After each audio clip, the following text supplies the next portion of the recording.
Câu chuyện quan rẻ thối.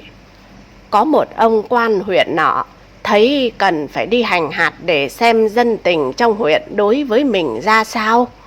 Quan chọn ngày lành tháng tốt để lên đường. Để cho oai, quan bắt dân phi phải khiêng mình bằng một chiếc võng đòn con thật đẹp, lại thêm một chiếc lọng xanh do một cậu lính vác cho ra vẻ. Ngày ấy là phiên chợ huyện, quan muốn dạo chợ. Sắp đến đầu chợ, quan nghe trong một nhà bên phố có tiếng chồng bảo vợ rằng: "Bu mày hôm nay không mua thịt chứ, thịt rẻ lắm. Một quan phải 2 người gánh. Quan thịt rẻ thối như thế, không biết đường mà mua." Nói xong anh ta còn đay lại: "Quan rẻ thối." Quan huyện biết lão này chửi xỏ mình, tức quá nhưng không biết chị làm sao được. Thấy lính hầu và dân phu có vẻ đắc ý cười tủm, quan tức quát chạy thẳng, không dám dạo chợ nữa.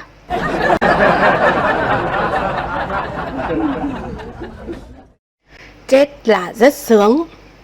Có một ông lão bị bệnh nặng sắp chết, nhưng ông ta lại rất sợ chết. Một hôm, có người bạn tới thăm, ông ta liền than thở với bạn của mình rằng: "Chắc tôi chết mất, nhưng không biết chết sẽ thế nào nữa, có sướng không?" Người bạn kia liền trả lời: "Dĩ nhiên là sướng rồi." Ông ta lại hỏi: "Thế sao ông lại biết chứ?" Người kia nói: "Nếu sau khi chết mà không sướng ý, người chết sẽ đều trốn về cả rồi. Đằng này ông thấy đấy, có ai chết rồi mà quay về đâu, đủ biết là chết là sướng rồi." Nghe nói thế, ông kia không sợ chết nữa và cũng thanh thản ra đi.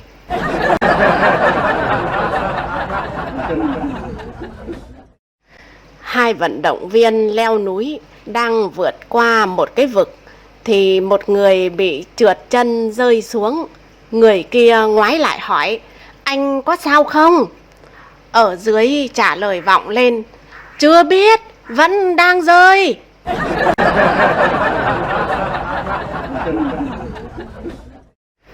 Lời cầu nguyện linh ứng. Ở một vùng nọ có mốt nuôi vẹt. Một hôm, có một người phụ nữ đến phàn nàn với cha xứ rằng: "Thưa cha, lũ vẹt cái nhà con chỉ biết mỗi một câu: 'Hai, chúng em là dân chơi nè, các anh có muốn vui vẻ không?'" Cha xứ nghe vậy thì nói rằng: "Quả là tục tĩu, ta sẽ giúp con việc này. Hai con vẹt Francis và Job của ta suốt ngày cầu nguyện và đọc kinh thánh. Hãy mang vẹt của con đến nhà ta, chung một lồng với chúng. Chắc chắn lũ vẹt của con sẽ được dạy dỗ về sự lễ độ và tôn kính." Ngày hôm sau, người phụ nữ mang 2 con vẹt cái của bà ta đến nhà cha xứ. Thấy 2 con vẹt đực đang cầm quyển kinh và lầm bầm cầu nguyện, bà ta liền thả 2 con vẹt cái của bà vào với chúng. Các ả vẹt cái la lên: "Hai, chúng em là dân chơi nè, các anh có muốn vui vẻ không?" Yên lặng một lúc, một con vẹt đực sững sờ buông rơi quyển kinh, ngó qua bạn của nó và thốt lên rằng: "Francis, những lời cầu nguyện của chúng ta đã ứng nghiệm rồi."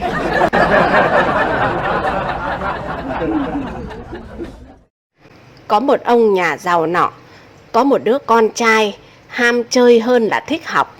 Ông bắt nó ở trong thư phòng đọc sách, rồi ông rình nghe. Một lát sau nghe nó nói: "Hay thật đấy, mình hiểu rồi."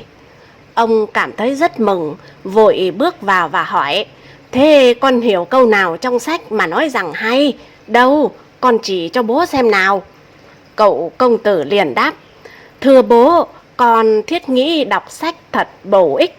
Nó mở mang trí óc rất nhiều. Từ bấy lâu nay, con tưởng sách là chữ viết, nay coi kỹ, quả thật là chữ in."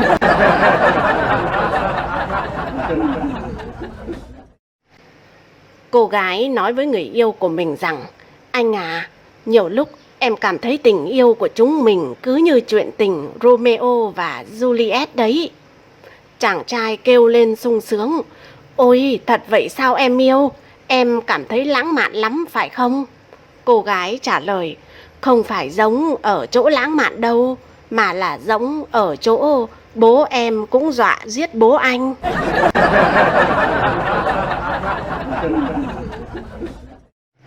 Một cảnh sát chặn chiếc xe Ford lại vì phóng với tốc độ quá cao.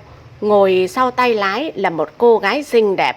Viên cảnh sát hỏi: "Tại sao chị lại chạy xe với tốc độ chóng mặt như vậy hả?" Cô gái vội trả lời: "Anh cảnh sát ơi, tôi lái xe rất tồi nên mới vội vã quay về nhà vì sợ đâm phải ai đó trên đường ạ."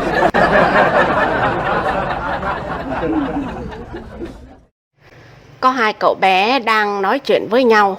Một cậu bảo: "Ê, tao hỏi mày cái này nha." Cậu kia trả lời: "Mày nói đi nào."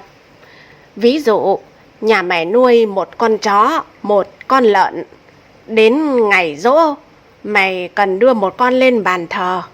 Con lợn nó nghĩ mày sẽ thịt con chó, còn con chó thì nó lại nghĩ rằng mày sẽ thịt con lợn. Vậy theo mày, mày sẽ thịt con nào?" Người bạn kia trả lời: Tao sẽ thịt con lợn." Người kia vội nói ngay: "Mày suy nghĩ giống con chó quá."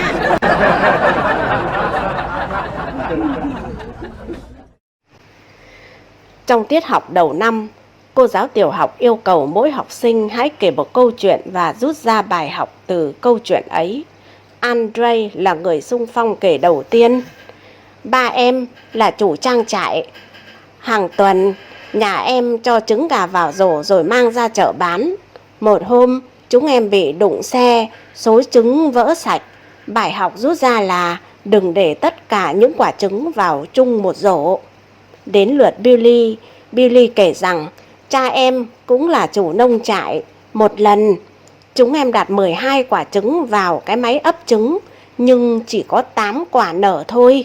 Bài học rút ra là không nên tính số gà trước khi trứng nở.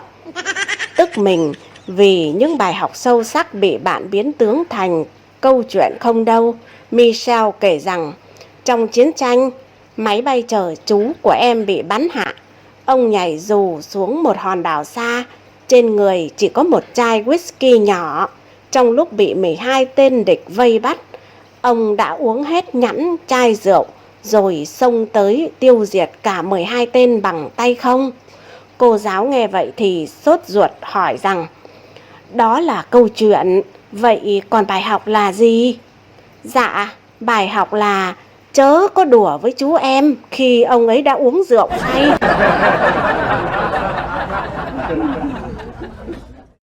Có một anh chàng nọ bị mẹ của người yêu cấm đoán hoài, không chịu nổi nữa. Một hôm, anh đến nhà người yêu và nói bừa với mẹ của nàng rằng: "Thưa bác, em Tún rất yêu con và đã lỡ có thai với con rồi bác ạ." Người mẹ điềm tĩnh trả lời: "Ôi dào, biết rồi, nhưng này, anh đừng có mà cướp công của người khác đấy nhé."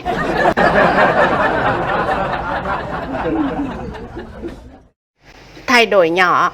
Trong lúc làm rào cản một quả trực tiếp, John bị quả bóng trúng ngay vào chỗ hiểm. Đau quá, John ngã lăn ra bất tỉnh. Khi tỉnh dậy, John thấy mình nằm trong bệnh viện. Nén đau, John liền hỏi bác sĩ đang đứng gần đó: "Bác sĩ ơi, vết thương không quá nặng đó chứ? Tôi vẫn có thể tiếp tục chơi bóng chứ ạ?" Vị bác sĩ trả lời: "Được, nhưng chắc sẽ có một vài thay đổi nhỏ." "Hay quá, nhưng có thay đổi gì vậy ạ?" "Anh sẽ không được tiếp tục chơi cho đội bóng nam mà phải chuyển sang đội bóng đá nữ."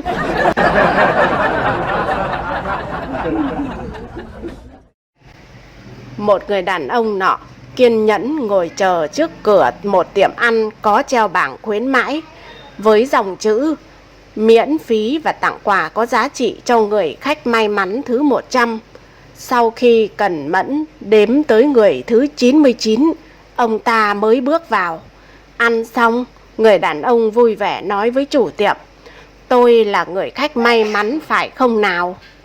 Ông chủ tiệm trả lời: "Đâu có, ông chỉ là người khách đầu tiên." Ông khách rất sững sờ, ngạc nhiên hỏi: "Thế còn những người vào trước tôi thì sao?" "Dạ, họ chỉ vào để hỏi đến người khách thứ bao nhiêu rồi thôi."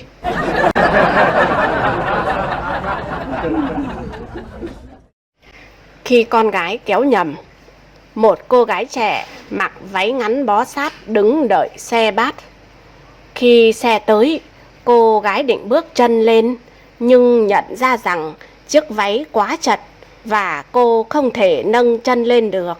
Vì những người khác đang đợi tới lượt mình lên xe, cô gái vội vàng lùi lại và đưa tay ra sau nới lỏng chiếc khóa kéo của váy. Nhưng cô vẫn không thể bước lên xe bus được.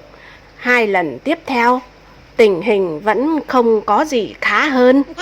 Trong lúc đang vô cùng bối rối thì đột nhiên có một người đàn ông đặt tay lên eo cô rồi đẩy cô gái lên xe. Người đẹp giận dữ quay lại quát vào mặt người đàn ông mất lịch sự: Sao anh lại dám chạm vào người tôi thế hả? Tôi thậm chí còn chẳng biết anh là ai nữa cơ mà." Rất bất ngờ, anh chàng đáp: "Ồ, thưa cô, sau khi cô đưa tay ra sau và kéo khóa quần tôi tới 3 lần thì tôi dám chắc rằng chúng ta đủ quen thân để tôi giúp cô theo cách ấy."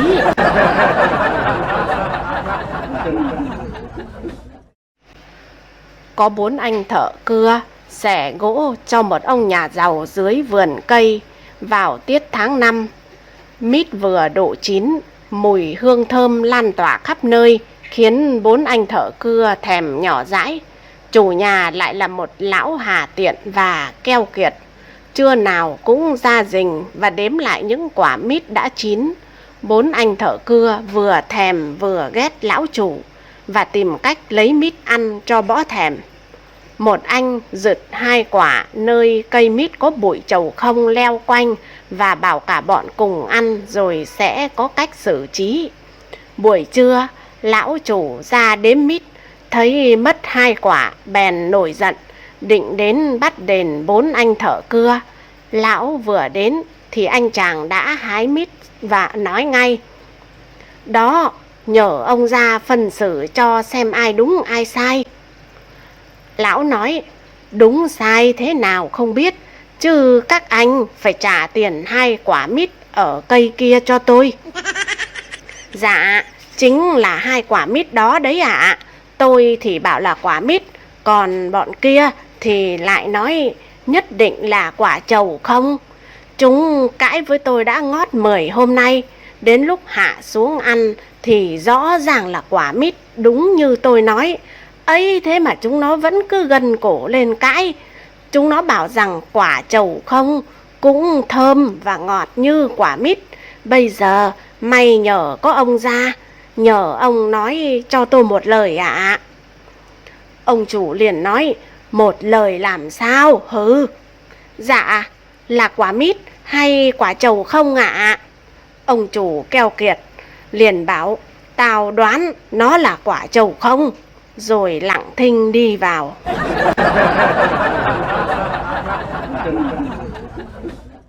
Nỗi khổ của các ông chồng. Một buổi tối nọ, bà vợ đứng trước gương ngắm nghía một lúc rồi bật tiếng thở dài: "Trời ạ, tôi đã già, béo và xấu xí đến mức này sao?" Thấy ông chồng không mảy may chú ý, bà vợ tiếp tục than: "Phụ nữ đúng là số khổ mà. Có chồng con rồi, xong nhan sắc tàn tạ, giờ thảm đến mức soi gương cũng không dám nữa." Ông chồng ngồi đọc báo gần đó lên tiếng: "Bà còn may mắn hơn tôi chán, than thở cái gì chứ?" Bà vợ bực mình nói: "Đàn ông các ông thì có phải lo lắng gì đâu mà xuống sắc chứ, lại còn bảo tôi may hơn." Ông chồng buông tờ báo thở dài: "Đấy, bà tự ngắm mình trước gương có mấy phút thôi đã đau khổ như vậy rồi. Còn tôi phải ngắm bà suốt từ ngày này sang tháng nọ mà có được than vãn tiếng nào đâu.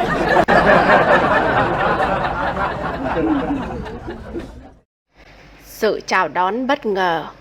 Một cô vợ rất thất vọng về tình trạng chồng mình hay đi làm về muộn nên đã tâm sự với bạn. Cô bạn khuyên rằng thay vì nhiếc móc anh ấy, cậu hãy nói với anh ấy những lời ngọt ngào và chào đón anh ấy bằng nụ hôn. Có thể anh ấy sẽ thay đổi đấy. Tối hôm đó, anh chồng lại đi làm về muộn. Cô vợ vội vàng ra mở cửa, dìu anh ta vào phòng, đắp khăn lạnh rồi cởi giày cho anh ta. Vừa nắn bóp, cô vợ vừa thì thầm vào tai anh chồng: "Anh yêu, đã muộn rồi, chúng mình lên gác ngủ nhé." Anh chồng đang xỉn trả lời: "Ừ, thế cũng được. Đằng nào về nhà còn vợ anh nó cũng không tha."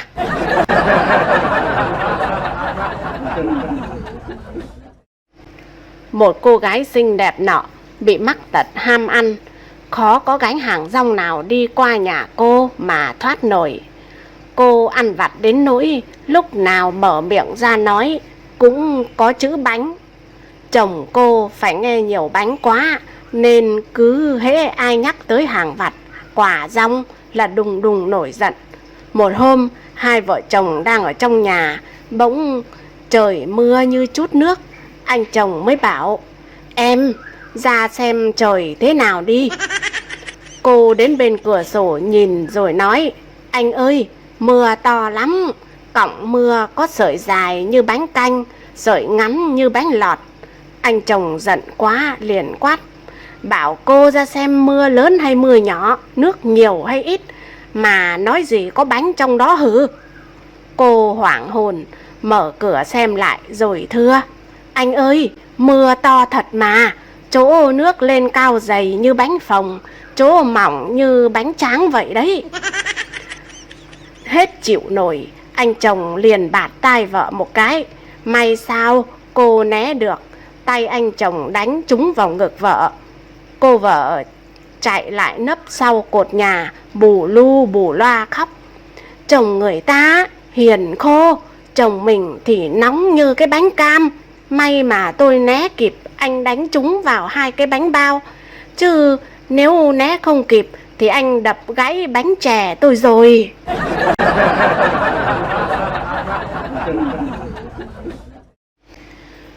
Có một anh chàng bị tai nạn nghề nghiệp nên bị cụt mất một tay. Từ đó trở đi, anh ngày nào cũng buồn bã và chán đời. Một hôm, đang đi trên đường, anh gặp một người bị cụt hết cả hai cánh tay, nhưng vẻ mặt hết sức yêu đời, và người này vừa đi vừa cười nắc nẻ. Cảm thấy rất ngạc nhiên, anh mới đến gần và hỏi: "Tôi mới mất một cánh tay mà thấy vô cùng chán nản. Vậy anh mất hết cả hai tay mà sao anh vẫn có vẻ yêu đời quá vậy?" Người kia vừa cười vừa nói: "Mày bắt giùm tao con kiến đang bò dưới nách tao coi."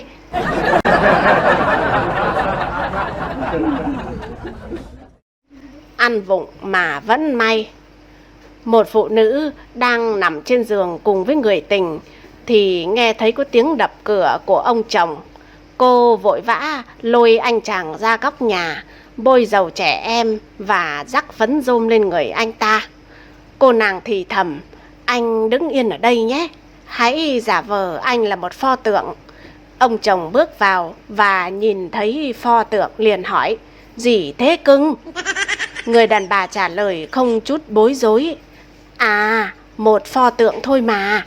Em thấy gia đình nhà hàng xóm mua về một bức tượng bày phòng ngủ rất đẹp. Em rất thích, bèn mua một bức tượng cho chúng mình đấy." Cả hai vợ chồng không đả động gì đến pho tượng nữa và lên giường đi ngủ. Khoảng 2 giờ sáng, người chồng ra khỏi giường, xuống bếp và một lát sau quay lại với một ổ bánh mì và một ly sữa. Anh ta nói với pho tượng rằng: "Ăn chút gì đó đi, cậu may mắn lắm đấy, vì tớ đã đứng như một thằng đần ở nhà hàng xóm suốt 3 ngày đêm mà chẳng được ai mời lấy một ngụm nước.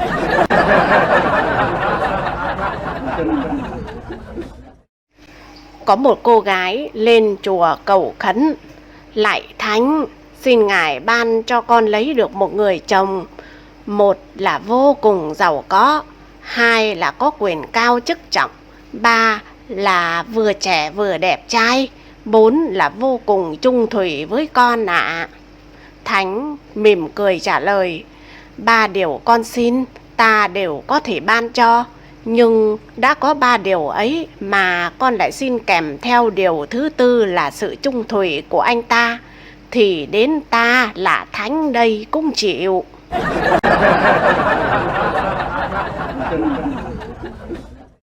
Suy nghĩ của cô. Trong lớp học nọ, cô giáo hỏi Vô Va: Vô Va, em hãy cho cô biết, trên cây có 10 con chim, một người thợ săn bắn chết một con, hỏi còn lại mấy con? Vô Va trả lời: dạ thưa cô, tiếng súng nổ làm chim bay hết, làm gì còn con nào ạ? Cô giáo nói: sai, súng săn bây giờ là súng hơi, làm gì có tiếng nổ, còn 9 con. Tuy nhiên cô rất thích kiểu suy nghĩ của em. Vô Va lại nói tiếp: thế em xin phép được đố lại cô một câu có được không ạ? Được. Có 3 cô gái cùng ăn kem, một cô cắn từng miếng kem một cô ngậm và mút que kem, một cô thì để cho kem chảy vào miệng rồi nuốt. Hỏi trong 3 cô ấy, cô nào đã có chồng rồi? Cô giáo suy nghĩ một lúc rồi đỏ mặt bảo: Vô Va, em rất bậy, đi ra ngoài viết bảng kiểm điểm ngay. Vô Va trả lời: thưa cô, người có chồng là người tay có đeo nhẫn cưới. Tuy nhiên em rất thích kiểu suy nghĩ của cô.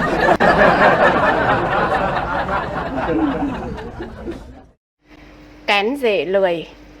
Người con gái nhà giàu nọ rất đẹp, trong làng có bao nhiêu đám hỏi chẳng ai lấy được. Ấy là vì lão bố đưa ra một yêu cầu rất dễ mà cũng rất khó: ai lười nhất thì sẽ gả. Các anh chàng lười gần xa đến thi tài, rồi cuối cùng chẳng anh nào hơn anh nào. Thành ra lão chưa kén được ông rể vừa ý. Lão phiền muộn than thở cho con gái mình cao số. Một hôm, lão ngồi trên sập gụ, thấy một chàng trai không biết từ đâu đến, cứ đi giật lùi từ cổng vào nhà. Hỏi thì nói là xin đến để thử tài. Thấy cung cách kỳ dị như thế, lão mới phì cười hỏi: ngoảnh mặt lại đây xem nào, đi đứng cái kiểu gì mà lạ lùng vậy hứ? Anh chàng vẫn không ngoảnh mặt lại mà nói rằng: ông không bằng lòng cho tôi lấy con gái thì tôi cứ thế này mà đi ra, khỏi mất công quay người lại ạ. Bấy giờ lão mới vỡ lẽ ra anh chàng này quả thật không ai có thể lười hơn, bèn gả con gái cho anh ta.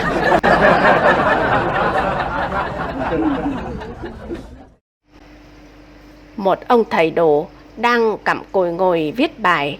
Bà vợ đến bên cạnh rồi nói: ông lấy giấy khổ to mà viết có hơn không? Ông thầy đồ lấy làm đắc chí, cho là vợ khen tài văn chương của mình. Văn tứ dồi dào, giấy khổ nhỏ không đủ để chép, nhưng cũng hỏi lại: bà nói vậy là thế nào? Bà vợ thong thả nói: ông chả biết tính toán gì cả, giấy khổ to bỏ đi còn gói hàng, chứ giấy khổ nhỏ thì dùng làm được gì chứ?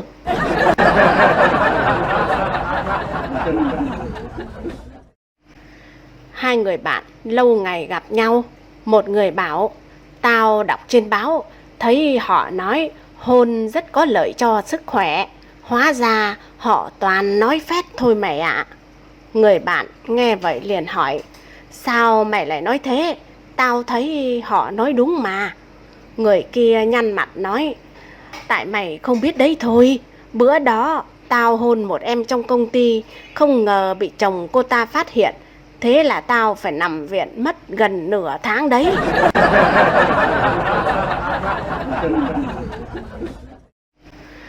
Có một anh chàng buôn đồ cổ vào nhà một bác nông dân, thấy có cái đĩa cho mèo ăn, cho là đồ gốm từ đời nhà Thanh.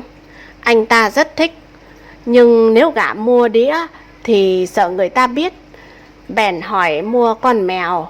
Chủ nhà đồng ý bán con mèo với giá 400.000 đồng. Khi anh ta xin cái đĩa cho mèo ăn thì bác chủ nhà thủng thẳng đáp: nói thật với chú, tôi không thể cho chú cái đĩa này được. Nhờ nó mà tôi đã bán được hơn chục con mèo rồi đấy.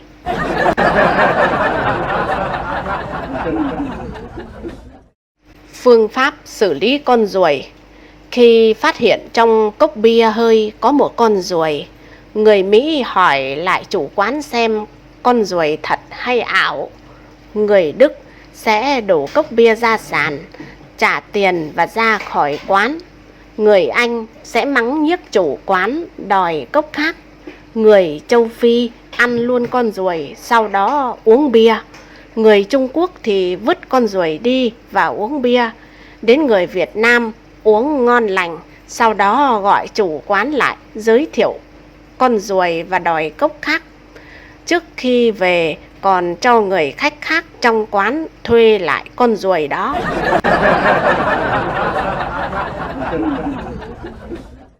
Giấc mơ tuyệt vời. Có hai người bạn ngồi trong một quán bar đang kể cho nhau nghe về những giấc mơ của họ. Một người nói: tôi mơ thấy mình đang đi nghỉ mát, chỉ có tôi với cái cần câu và một cái hồ lớn tuyệt đẹp, thật là mơ mộng làm sao. Người kia cũng kể: tối qua tôi có mơ một giấc mơ đẹp. Tôi mơ thấy mình đang trong vòng tay của hai cô gái xinh đẹp mà cả ba đã có một đêm thật tuyệt vời. Người đầu tiên mở mắt to và nói: cái gì? Anh ở với hai cô gái đẹp mà lại không gọi cho tôi à? Anh thật là cái đồ... Ồ, có chứ, người kia trả lời ngay. Tôi đã gọi, nhưng vợ anh nói anh đi câu cá rồi.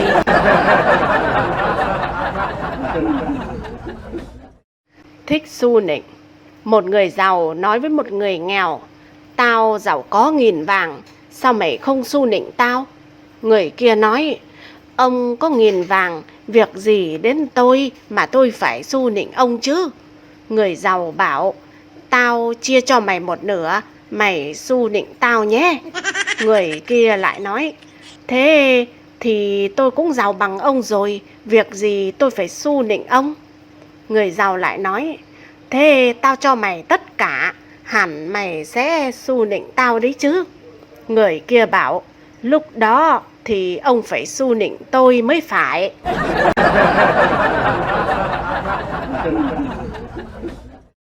Một đoàn khách du lịch đến giờ ăn tối, họ vào một nhà hàng bán vịt quay Bắc Kinh.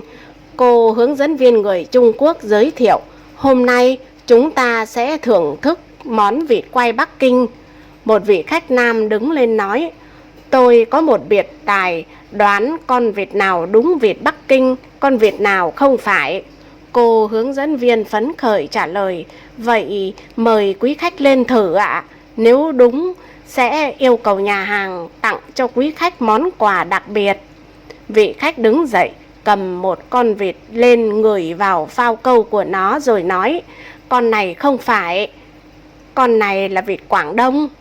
Vị khách lại cầm một con vịt khác lên, cũng ngửi vào phao câu rồi nói: con này mới đúng là vịt Bắc Kinh này. Nhân viên nhà hàng cảm phục trước tài nghệ của vị khách. Cả đoàn vỗ tay tán thưởng và ăn uống một cách vui vẻ. Cô hướng dẫn viên trao cho vị khách món quà của nhà hàng như đã cam kết. Buổi tối hôm ấy, khi về khách sạn, chuẩn bị lên giường đi ngủ thì thấy có tiếng gõ cửa. Vị khách ra mở cửa thì thấy cô hướng dẫn viên xin vào và nói: dạ thưa chú, cháu là người Việt lưu lạc sang Trung Quốc từ nhỏ và quên mất gốc gác, quê hương nên không tìm lại được người thân.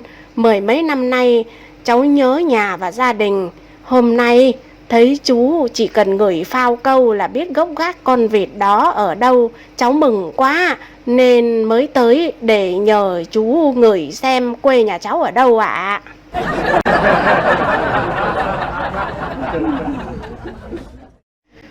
Một nhân viên tóc vàng hoe mới vào làm việc đang gọi điện tới trung tâm kỹ thuật để than phiền về mật khẩu của mình. Cô có bật đèn caps lock không? Ồ không, vấn đề là bất cứ khi nào tôi gõ mật khẩu, nó chỉ hiện lên những ngôi sao. Những ký tự đó là để bảo vệ cô. Ví dụ như có ai đó đứng sau lưng cô thì họ sẽ không đọc được mật khẩu.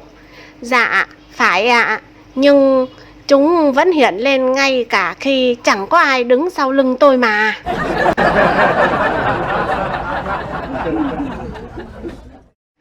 Tại một kỳ thi của trường y, giáo sư hỏi một sinh viên, với loại thuốc này anh sẽ cho bệnh nhân uống với liều lượng bao nhiêu? Sinh viên nọ trả lời, dạ 3 thìa ạ. Sau vài phút thấy thầy im lặng, thí sinh nọ dè dặt hỏi, dạ thưa giáo sư, em muốn trả lời lại ạ. Ông giáo sư nhìn đồng hồ rồi nói, tôi rất lấy làm tiếc, bệnh nhân đó đã tắt thở.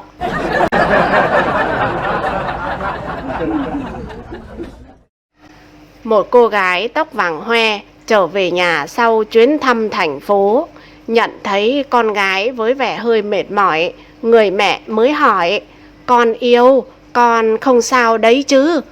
Cô gái trả lời, không mẹ ạ, con chỉ hơi mệt vì phải đứng mãi ở trên tàu thôi. Tội nghiệp quá. Vậy tại sao con không yêu cầu anh chàng ga lăng nào đó nhường chỗ cho con trong chốc lát? Con xinh đẹp và đáng yêu thế cơ mà. Dạ, con biết rất rõ thế mạnh của mình, nhưng thật tệ là chẳng có ai trên tàu để con yêu cầu điều đó.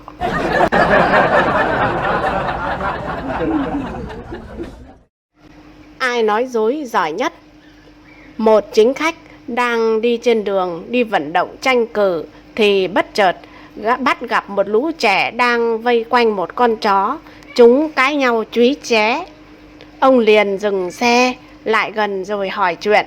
Một cậu bé nói, dạ chúng cháu nhặt được con chó này, ai cũng muốn mang về nuôi, nên chúng cháu đã quyết định là đứa nào nói dối giỏi nhất sẽ được nhận nuôi con chó ạ.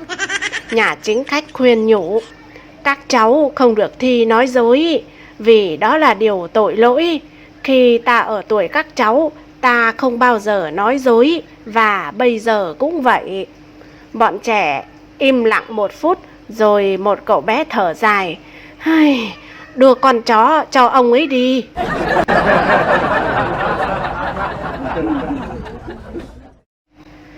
Trong giờ học môn sinh vật, cô giáo giảng cho học sinh, các em không được hôn súc vật, vì như vậy có thể bị lây nhiễm những bệnh nguy hiểm. Em nào có thể lấy cho cô một ví dụ nào? Một học sinh xung phong, thưa cô, dì em hay hôn con cún của dì ạ. Cô giáo lại hỏi, và việc gì đã xảy ra? Dạ, con cún đã lăn đùng ra chết ạ.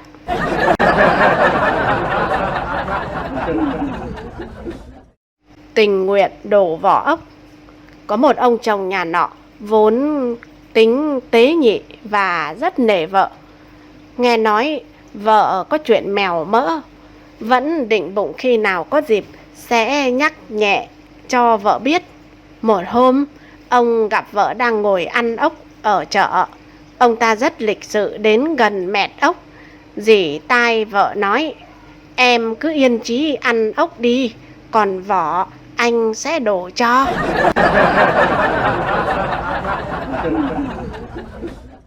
Bóp méo sự thật. Trong một công viên nọ, một đôi trai gái đang tâm sự với nhau. Cô gái nói, anh, Em tính đi giải phẫu nâng ngực, ý anh thế nào? Chàng trai trả lời, em ý phải tôn trọng sự thật chứ, dù cho sự thật thế nào đi chăng nữa. Một lát sau cô gái lại nói, anh thôi đi, sao anh cứ bóp méo sự thật mãi thế?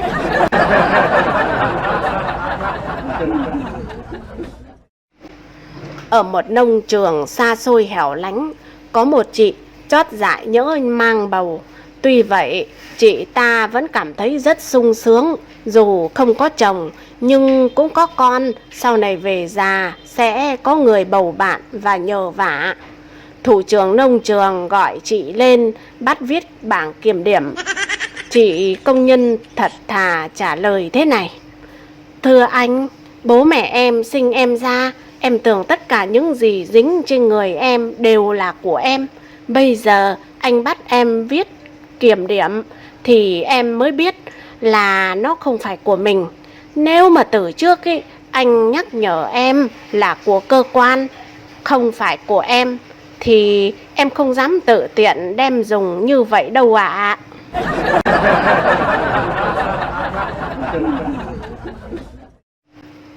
Cuộc gọi từ đâu? Buổi sáng ở văn phòng, một doanh nhân mở báo ra đọc và hết sức ngạc nhiên khi thấy đăng cáo phó của mình. Vội gọi điện về nhà hỏi vợ, này, em đã đọc báo sáng nay chưa? Bà vợ mếu máo, vâng, em cũng vừa mới biết tin, nhưng em cứ tưởng ở cõi đấy thì không có điện thoại chứ.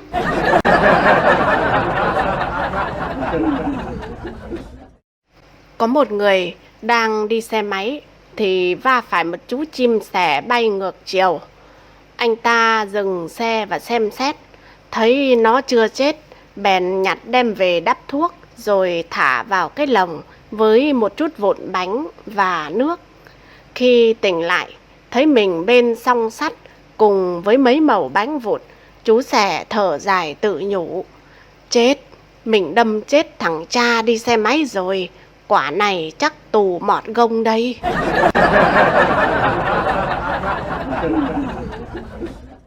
Một lão nhà giàu nọ có anh đầy tớ, tính rất bộp chộp, thấy gì nói đấy, gặp đâu nói đó, chẳng có đầu có đuôi gì cả. Lão mới gọi anh ta lại và bảo, mày ăn nói chẳng có đầu có đuôi gì cả, người ta cười cả tao lẫn mày. Từ dày nói cái gì thì phải nói có đầu có đuôi nghe không hử? Anh đầy tớ vâng vâng dạ dạ. Một hôm, lão mặc quần áo sắp sửa đi chơi, đang ngồi hút thuốc thì thấy anh đầy tớ đứng chắp tay trịnh trọng nói, dạ thưa ông, con tằm nó nhà tơ, người ta đem tơ đi bán cho người Tàu đem dệt thành the rồi bán sang ta. Ông đi mua the về may thành áo, hôm nay ông mặc áo, ông hút thuốc, tàn thuốc nó rơi vào áo ông, và áo ông đang cháy ạ. Ông lão giật mình nhìn xuống thì thấy áo đã cháy bằng bàn tay rồi.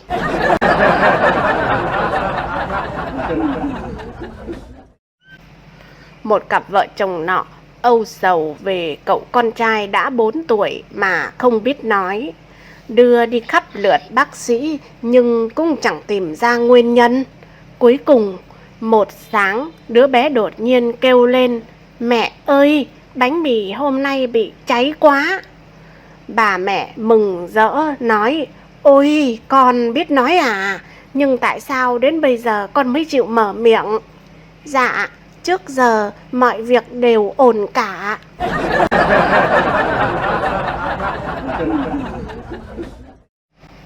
Một người đàn ông thấy một con khỉ đột rất to trên ngọn cây ở sân sau nhà. Hoảng sợ quá, anh ta gọi điện cho người diệt thú dữ. Người này đến ngay tức thì mang theo một cái lưới lớn, một súng săn và một con chó cực to trông rất dữ tợn. Anh ta nói, tôi sẽ trèo lên rung cây để con khỉ rơi xuống đất. Con chó kia sẽ lao đến và bập cho con khỉ một nhát chí mạng. Khi nó đã bị thương, anh chỉ việc chụp cái lưới lên mình nó, tôi leo xuống và chúng ta sẽ trói nó lại. Khi người diệt thú bắt đầu leo lên cây, người đàn ông bên dưới hỏi, tôi phải làm gì với khẩu súng?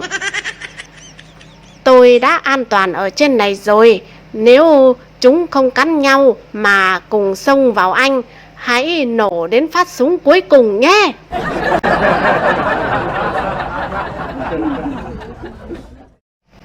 Một cô gái có bộ dạng cực kỳ mệt mỏi lê gót tới phòng mạch xin tư vấn. Cô nói, thưa bác sĩ, quanh khu nhà tôi có rất nhiều chó, chúng làm tôi không thể nào chợp mắt được. Có tin vui cho cô đây. Bác sĩ đáp, rồi mở ngăn kéo chất đầy dược phẩm mẫu, lục lọi trong đó và đưa cho cô một lọ thuốc rồi nói, đây là loại thuốc ngủ mới có tác dụng như thần dược, chỉ cần vài viên mọi rắc rối của cô rồi sẽ chấm dứt. Cô gái đáp, thế thì tuyệt vời quá ạ, tôi sẽ làm bất cứ những gì có thể để thử xem nào. Vài tuần sau, cô gái trở lại trông còn thiểu não hơn xưa. Cô gái than phiền, bác sĩ ơi, đơn thuốc của ông thật là vô ích, tôi còn mệt mỏi hơn trước nữa. Ông bác sĩ nhún vai nói, tôi không hiểu tại sao lại có cơ sự như thế này, đây là loại thuốc ngủ tốt nhất hiện tại có trên thị trường cơ mà. Cô gái mệt mỏi ngắt lời, có thể, nhưng tôi vẫn phải thức cả đêm để đuổi theo lũ chó. Và mãi rồi tôi tóm được một con, nhưng bắt nó nuốt viên thuốc mới khó làm sao.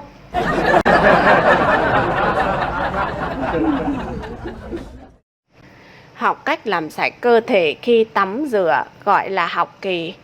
Học những điều vô ích, làm phí phạm thời gian, tiền, của gọi là học phí.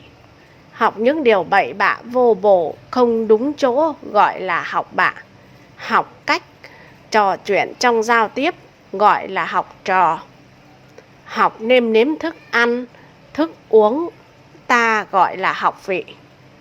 Học cách dậy đúng giờ, chống ngủ gà ngủ gật gọi là học thức. Học cách làm đồ giả, đồ nhái còn gọi là học giả. Người già đi học gọi là học cụ. 7 điều cần phải học gọi là thất học. Học đang vô, tiếp thu tốt gọi là vô học. Học lâu dài gọi là trường học. Bỏ học, không chịu học gọi là bác học.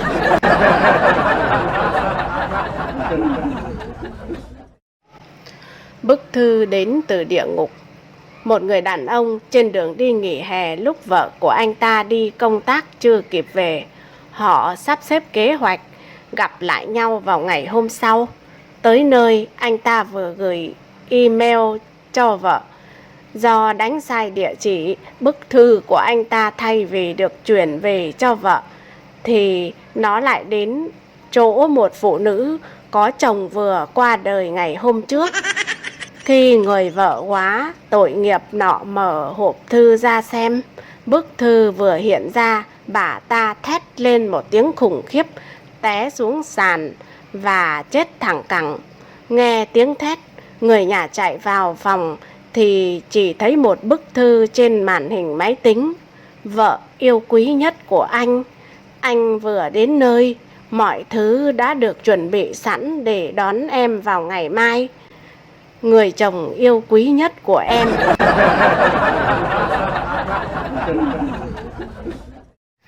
Ngày xưa, ở một huyện nọ, có một chị gái đã quá chồng, nhưng được cái mặt mũi sáng sủa, vóc dáng thon thả mỹ miều, chị ta lại rất khôn ngoan và lanh lợi.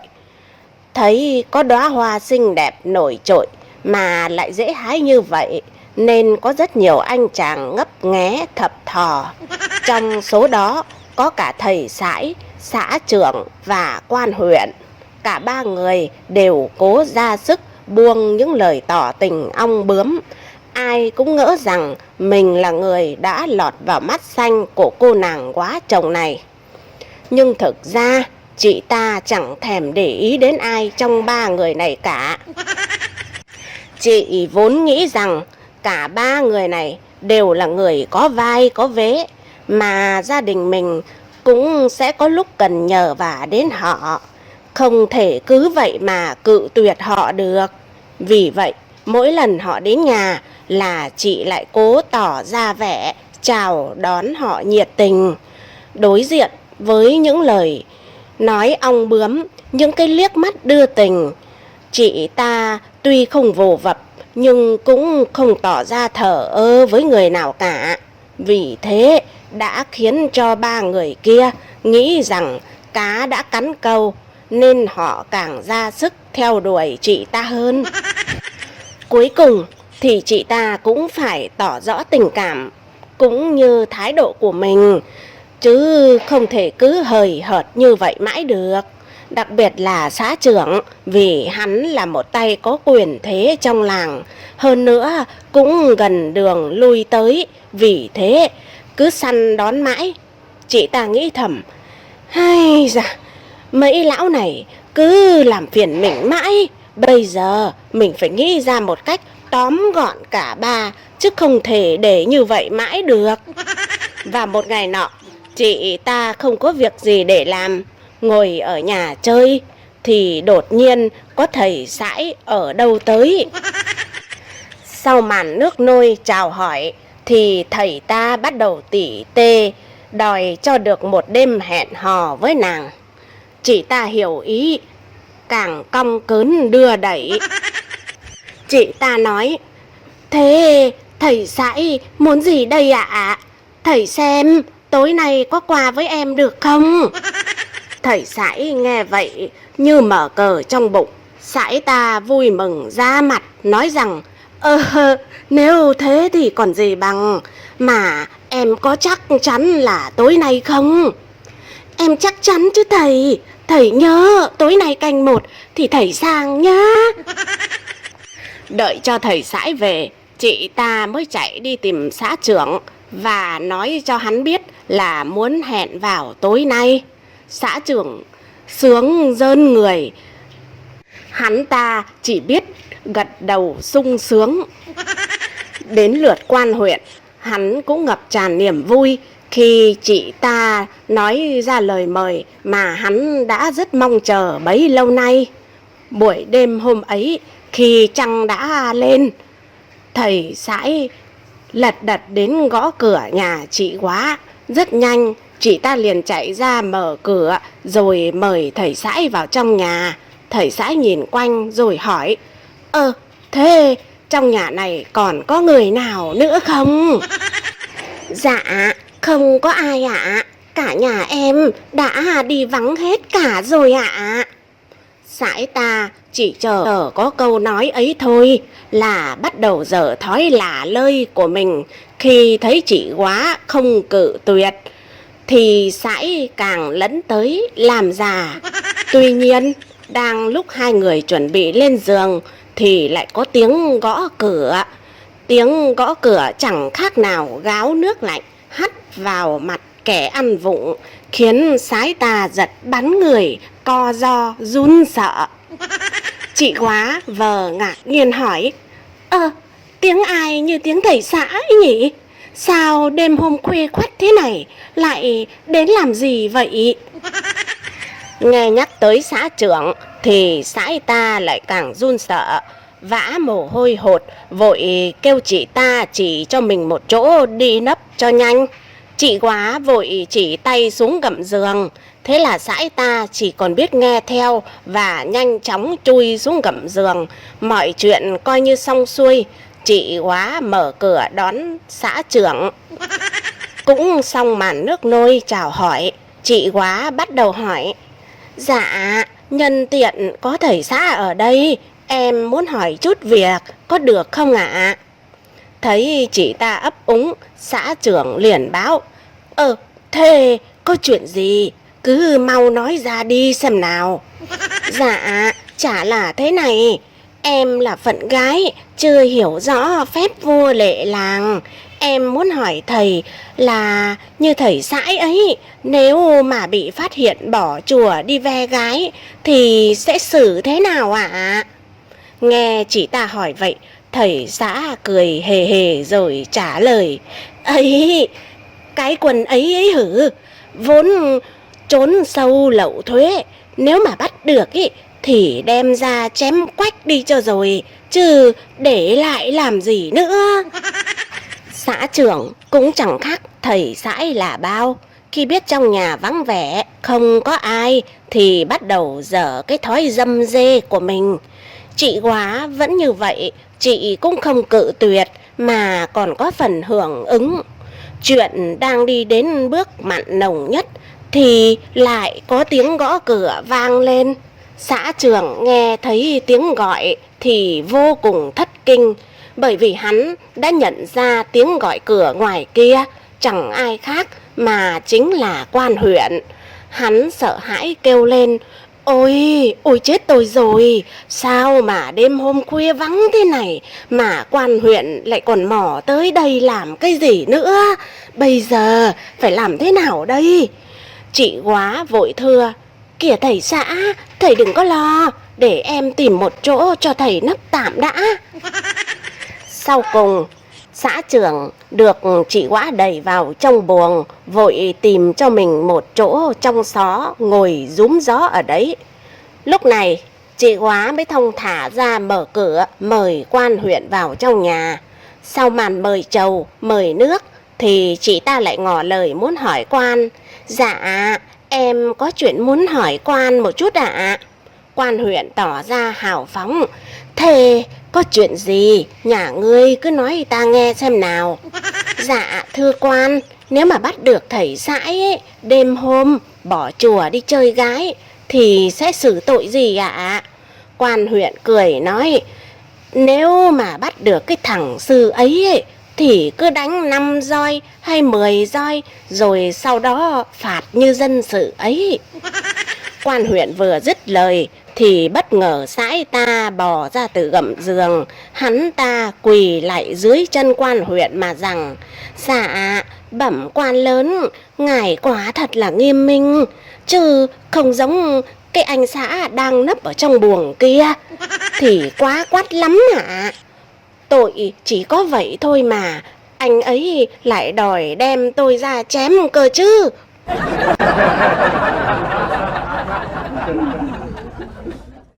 Nhật ký của vợ. Có cô vợ nhà nọ rất chăm chỉ viết nhật ký. Cô ta viết như sau: ngày tháng năm, hôm nay mình mua rau, mình bảo với chồng là hết 20.000, nhưng thực ra chỉ hết một nửa, mình phải giữ lại một ít để phòng thân chứ nhỉ. Ngày tháng năm, hôm nay mình nói với chồng là làm mất 400.000, bộ dạng tỏ ra rất hối lỗi, và thật ra mình đã dùng số tiền đó để chăm sóc da và làm đẹp, làm tóc nữa. Không nói dối, chồng lại bảo chi tiêu lãng phí, mệt lắm. Ngày tháng năm, mua cho chồng một cái áo sơ mi, rõ ràng là hết 200.000, mình nói là 400.000 để anh ấy thấy mặc chiếc áo trên người đầy vẻ hãnh diện. Mình phục mình quá đi, một công đôi ba việc liền.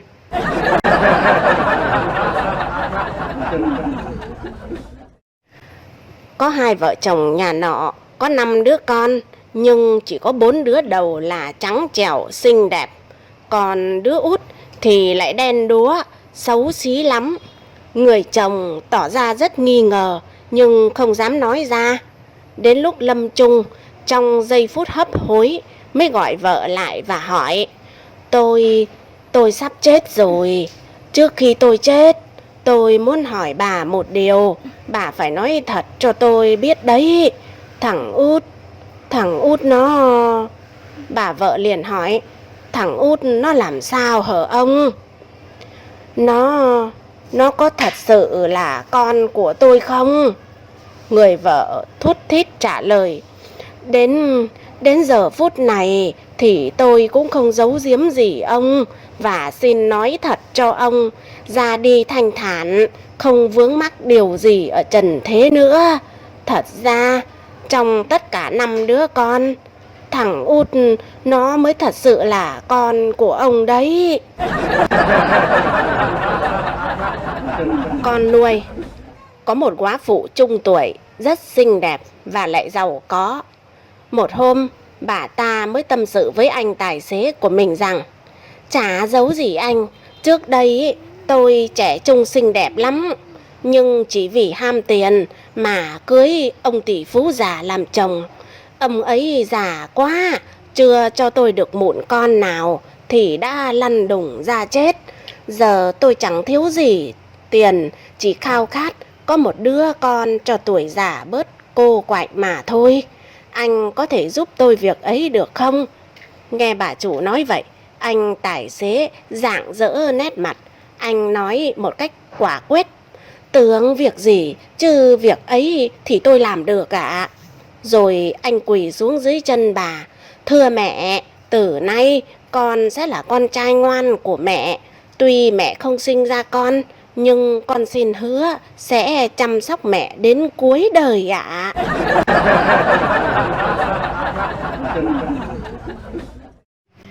Có hai cô bạn gái cùng chung cơ quan, lúc rảnh rỗi ngồi tâm sự với nhau.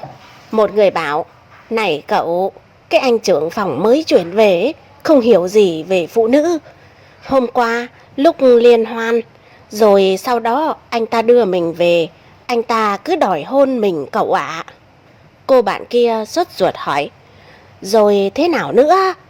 Thế mình bảo: anh dừng lại ngay, nếu không em sẽ la lên đấy. Thế mà hắn... Rồi sao nữa? Hắn sàm sỡ cậu à? À không, hắn dừng lại luôn, thế mới tức chứ.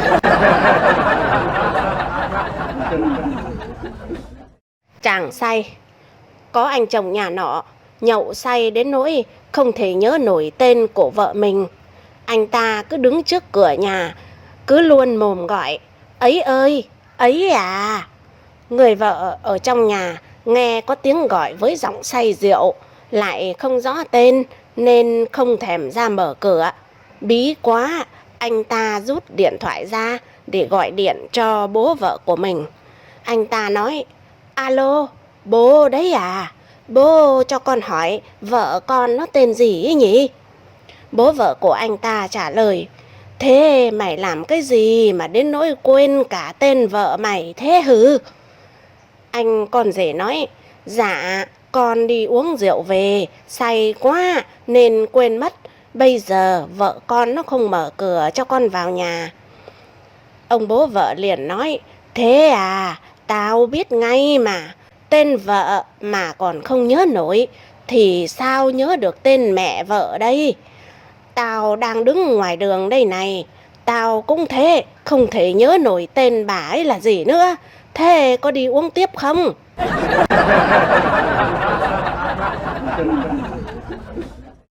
Câu chuyện trả thù ngầm. Có hai nhân viên nói chuyện với nhau.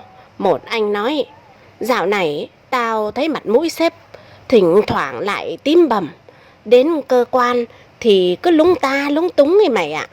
Anh kia trả lời: à, bị vợ đánh chứ sao nữa.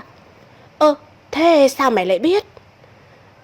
Anh kia cười nói: à, cứ mỗi lần ông ấy quát tao lại giả vờ nhắn vào Zalo của ông ấy một tấm ảnh phụ nữ khỏa thân. Thế là vợ ông ấy đã giúp tao trị cho ông ấy một trận đấy mà.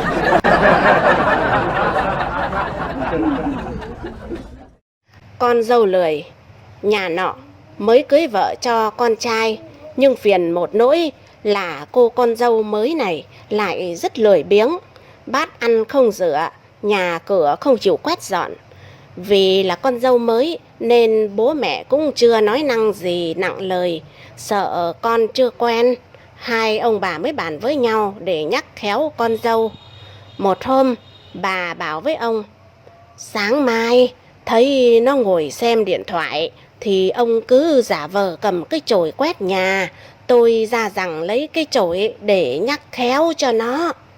Đến sáng hôm sau bữa sáng xong xuôi, cô con dâu lại đứng dậy ra ghế sofa, ngồi mắt không rời vào điện thoại. Đúng như kịch bản, ông cầm chổi ra quét nhà, bà thì chạy ra rằng lấy cái chổi và nói: Ông đưa cái chổi để tôi quét cho. Nhà có phụ nữ, ai lại để ông quét nhà chứ?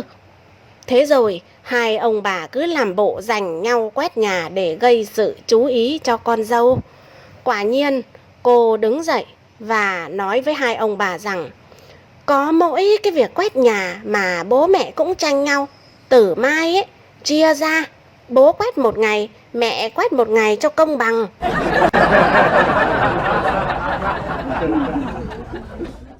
Câu chuyện quên mật khẩu.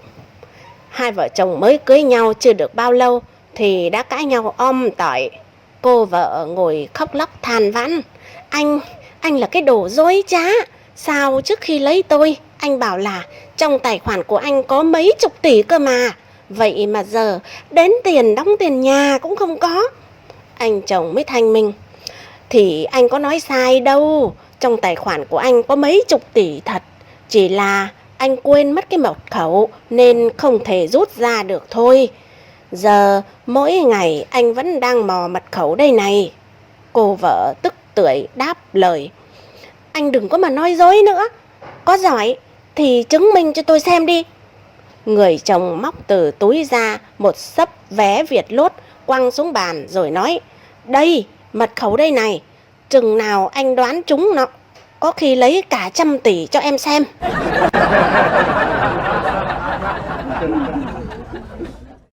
Hương vị tình yêu. Có một ông nọ kết hôn đã lâu lắm rồi. Một lần có dịp gặp bạn bè, ông ta mới than thở với người bạn của mình rằng ông ạ, không biết ông thế nào chứ tôi ấy, thì tôi cảm thấy cuộc sống vợ chồng tôi giờ cứ như ao nước tù, cũ kỹ, chẳng có gì mới lạ, chán lắm ông ạ. Nhiều khi chẳng muốn động vào người bà ấy nữa. Người bạn kia vội trả lời. Ồ, vậy sao? Thế sao ông không thử cặp bồ cho thêm hương vị? Ấy, chết, ông đừng có xui dại tôi chứ. Bà ấy mà phát hiện thì chắc tôi chết mất. Ôi giời, bây giờ đã là thế kỷ 21 rồi, cứ phải nói thẳng với bà ấy, ông đừng có sợ. Nghe thấy người bạn mách nước cũng có lý. Sau buổi tiệc, ông ta về nhà, cơm nước xong xuôi, chờ cơ hội để tuyên bố với vợ quyết định cặp bồ của mình. Ông ta nói, này mình, anh cho rằng nếu anh có vài cuộc tình phiêu lưu ở bên ngoài thì quan hệ giữa chúng ta sẽ được cải thiện hơn đấy. Người vợ chép miệng. Ôi dào, thôi bỏ cái suy nghĩ đó đi ông. Tôi cũng đã thử với vài người đàn ông khác rồi, chẳng có hiệu quả gì đâu. Ông chồng chỉ còn biết há hốc mồm.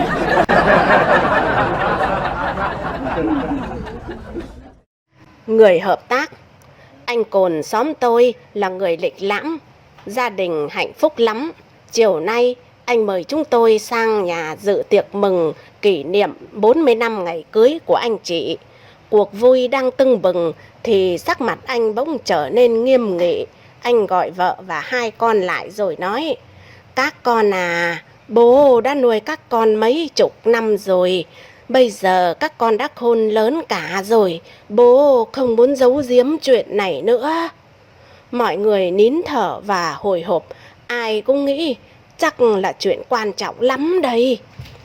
Anh cầm ly rượu, uống cạn một hơi, từ từ nói, thực ra bố không phải là bố đẻ của các con. Vợ anh mặt biến sắc, thẳng thốt ú ớ. Hai đứa con và tất cả chúng tôi đều toát mồ hôi hột.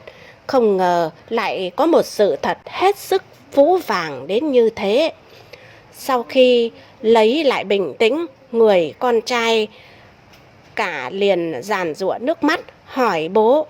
Dạ, thưa bố, thế ai là người đẻ ra chúng con ạ? Anh mới thủng thẳng đáp, mẹ mày chứ còn ai, bố chỉ là người hợp tác lao động mà thôi.